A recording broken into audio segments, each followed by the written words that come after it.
Gold, trusted gold buyers. మీరు తాకట్టు పెట్టిన బంగారాన్ని విడిపించి ఈ రోజు ఉన్న మార్కెట్ ధరకు కొనబడను.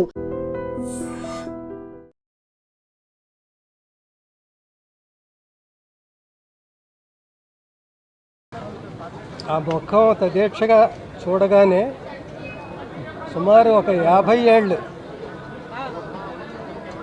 రోజుకి 3 షిఫ్ట్లు 2 షిఫ్ట్లు చేసి నిద్రలేని రాత్రులన్నీ గడిపి ఇలాగా చాలా విశ్రాంతిగా నిద్రపోతున్నట్టుగా ప్రశాంతంగా కనిపించింది ఆ ముఖం. ఎప్పుడో నాటకాల రోజుల నుంచి మేము మిత్రులం. అప్పుడు నేను నాటక రచయితను కూడా కాబట్టి నా నాటకాలన్నీ ఆయన ఆడాడు బ్యాంక్ కాంపిటీషన్స్లో. కొన్నిటికి నేను ఆయనకి డైరెక్షన్ చేశాను. ఆయన రవీంద్ర భారతిలో గ్రాండ్గా ఒక ఫంక్షన్ చేశారండి, రంగస్థల గురువులకి సన్మానం అని. అందులో నేను కూడా ఉండడం నా అదృష్టం. అక్కడి నుంచి తర్వాత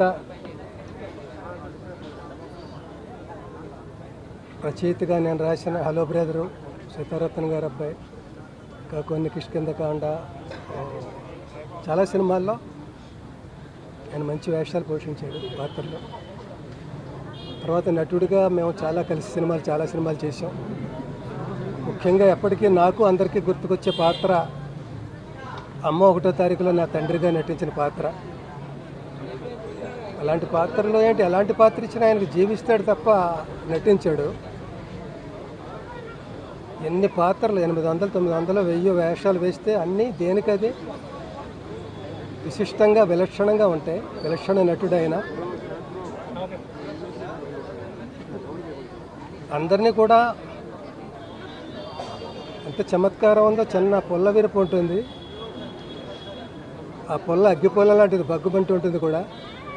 చమత్కారం వల్ల అది చాలా ఎన్హాన్స్ అయ్యి రాణించేవి ఆయన మాటలు నేను. అందుకే చుట్టూ చేరేవారు అందరూ షూటింగ్స్లో ఆయన చుట్టూను. నన్ను మాత్రం ఎందుకో ఒక 1%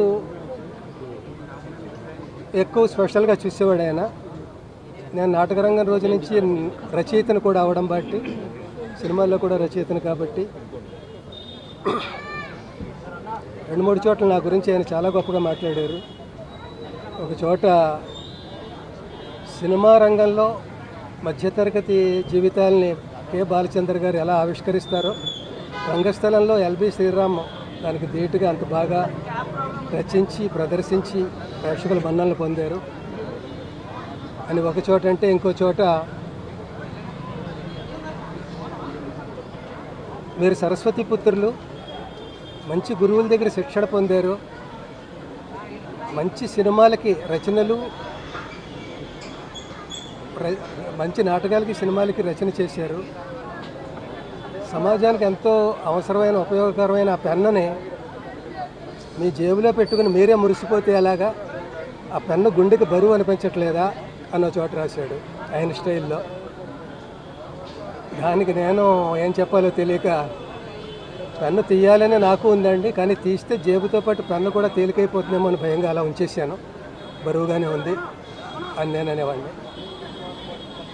ఇలా చాలా అనుభవాలు. హలో బ్రదర్లో చాలా గొప్ప వేషం. ఆయన స్పెల్లింగ్ మిస్టేక్స్ అన్నీ మల్లికార్జునరావు కరెక్ట్ చేస్తుండేవాడు. కమాన్ మార్చ్ అంటే ఇది మార్చ్ కాదు ఏప్రిల్ అని, అలాగో అవి స్పెల్లింగ్ మిస్టేక్స్ ఎప్పుడు మానేస్తావరా అని అనేవాడు. చివరికి మల్లికార్జునరావు గారి డెత్ సీన్ ఒకటి ఉంటుంది, అందులో అంటాడు, అరే మళ్ళీ నన్ను ఒంటరి చేసి వెళ్ళిపోయావు కదరా, ఇక నుంచి నా స్పెల్లింగ్ మిస్టేక్స్ ఎవరు కరెక్ట్ చేస్తారా అని ఏడ్చాడు.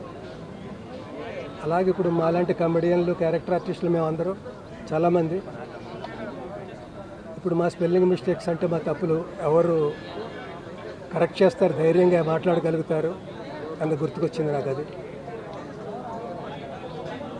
అంటే ఇలాంటి పెద్ద వాళ్ళే ఉంటే, మేము పెద్దవాళ్ళం అయినా కూడా మనకంటే పెద్దవాళ్ళు ఉన్నారని ధైర్యంగా ఉంటుంది. ఒక్కొక్కళ్ళే అలాగా తప్పుకుంటుంటే నెక్స్ట్ టోకెన్ మందే కదా అని భయంగా ఉంటుంటుంది. భయంగా ఎందుకు, వెళ్ళిపోయిన వాళ్ళు ఏమో నష్టపోరు, ఇంకా గొప్ప జీవితాలని అనుభవిస్తూ ఉంటారు. మనం వెళ్ళిపోతే అలాంటి దాన్ని అందుకోవచ్చు కదా అని అప్పుడప్పుడు అనిపిస్తూ ఉంటుంది. ఏది ఏమైనప్పటికీ ఒక మహాప్రస్థానం ముగిసింది. ఆయనకి వారి కుటుంబ సభ్యులకి శాంతి చేకూర్చాలని భగవంతుడు ప్రార్థిస్తున్నాను. నిజంగా ప్రస్తుతం ఉన్నటువంటి సమాజం దేనికి ప్రయారిటీ ఇస్తుంది? ఆర్థిక సంబంధాల చుట్టూ మాత్రమే తిరుగుతోంది. మళ్ళీ ఎన్నికలంగానే చాలా విరక్తి కలుగుతాం.